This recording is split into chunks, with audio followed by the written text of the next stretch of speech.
just finished watching part 8, then you're tempted to do partial fraction decomposition here, but you cannot do partial fraction decomposition here because the quadratic in the denominator is not factorable.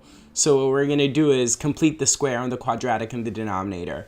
And by the way, every time you have a very similar problem to this, like the one is maybe a different constant, but you have a quadratic that's not factorable, and you complete the square, then you're looking to involve tangent inverse in your answer. You'll see what I'm talking about in a little bit. But yeah, to start, observe that 1 divided by x squared plus x plus 1 is the same as the following, which is 1 divided by x squared plus x plus a quarter plus 3/4. Here, the only claim we made is a quarter plus 3/4 is equal to 1, which it is. Yeah? Now, why would we want this? Because the first 3 terms here in the new denominator, namely x squared plus x plus 1/4, make a perfect square binomial. Specifically, we can write the following now, which is 1 divided by, and as I said, writing this as a perfect square binomial, we can write x plus a half all squared, and then we still have our 3/4. All right, cool. So now let's bring it back to our integral.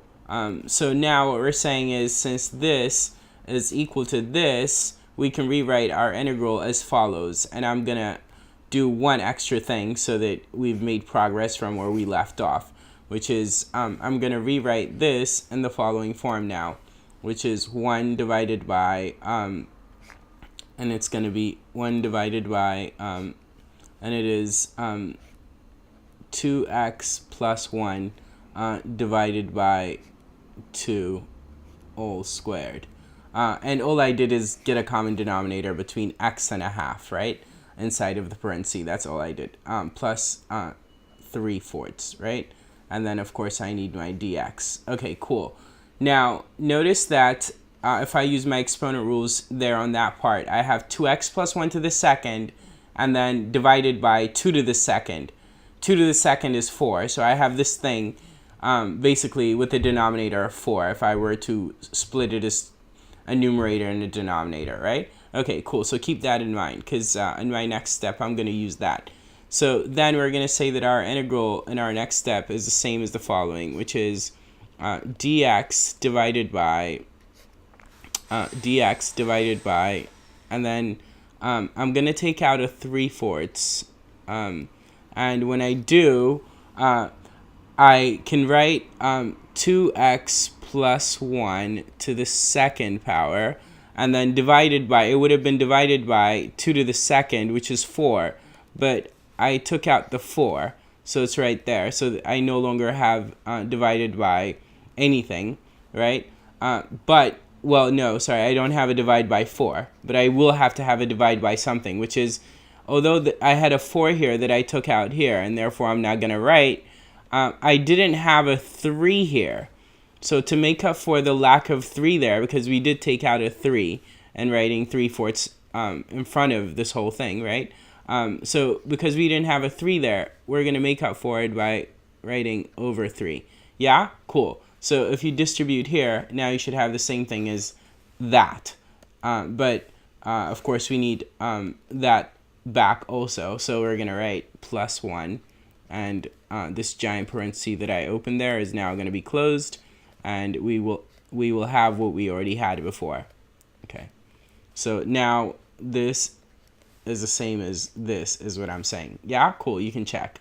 All right. Cool. Now, notice that this 3/4 is in the denominator of this quotient. So we could take it out of the integral and multiply by 4/3 in front of the integral, and that will take care of that 3/4.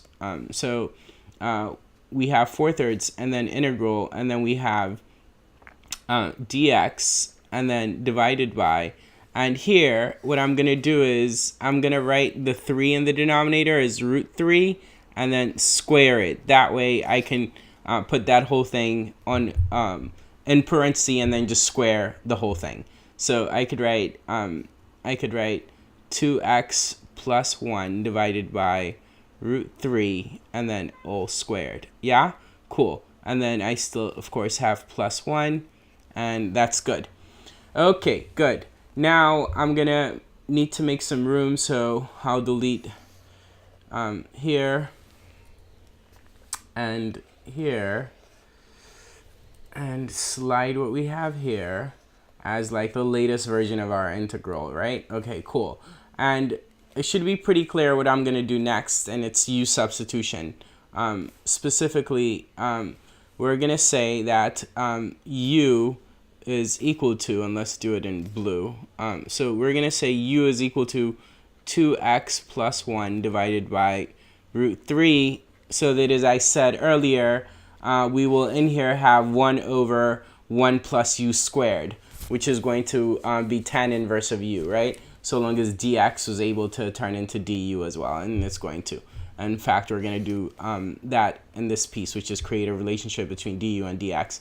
Now notice that this u is a bit easier to differentiate if we wrote it as 2 over root 3x plus 1 over root 3, because it is equal to that.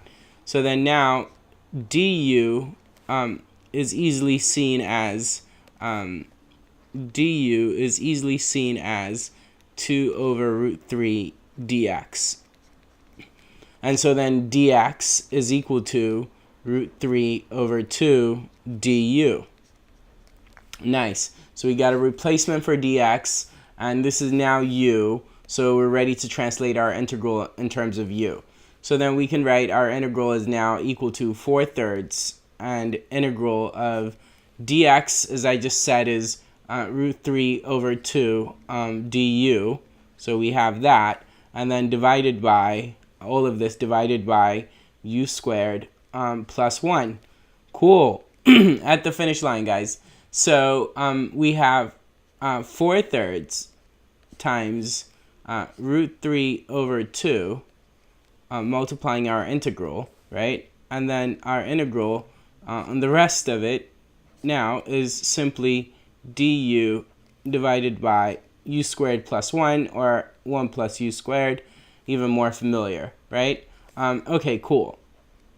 All right, so then we see that all we have left to do is cancel here and there and write a 2 in place of the 4, and then final answer is 2 root 3 over 3 tan inverse of u is 2x plus 1 over root 3 and plus c, and we are done. This is our final answer. Yeah?